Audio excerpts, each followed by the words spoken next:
Do you remember as a child playing board games all the time? I'm talking Shoots and Ladders, Hungry Hungry Hippo, and Sorry. When playing these games, they require lots of problem solving skills to achieve the goal of the game, which is winning. It seems like children these days don't know anything about board games.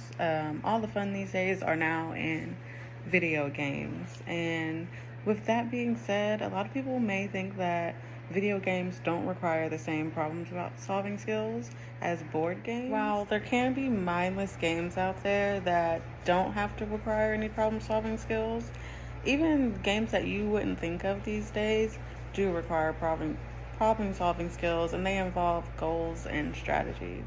When you think of most of today's video games, a lot of them include set goals to be able to win that game, and that's very helpful with problem solving skills.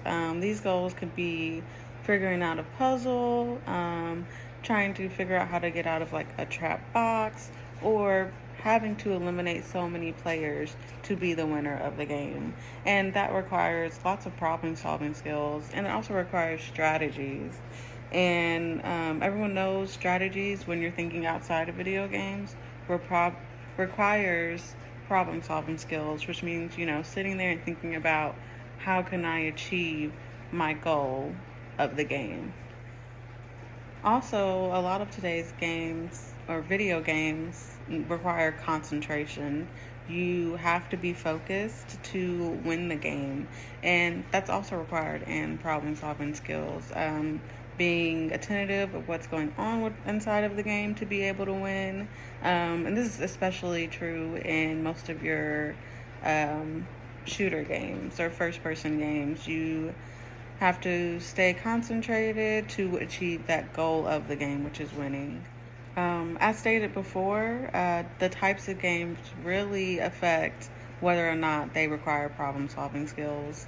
Like I said, a lot of your shooter games or first person shooter games require lots of the concentration, as said before, and the strategies needed to win the game.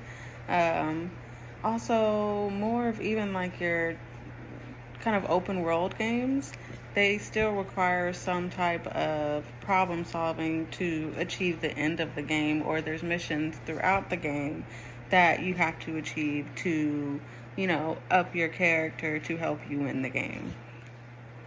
While there can be some games that don't require any type of problem solving skills, those games would be included under the category of like, I guess say Minecraft.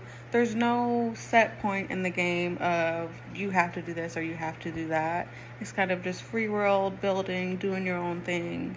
And if you want to, you can do some type of missions and things like that. While certain types of video games cannot be helpful with problem solving, most of today's video games do help with problem solving because they require goals and strategies, just like with board games in the past. It's just another form of problem solving today, or kind of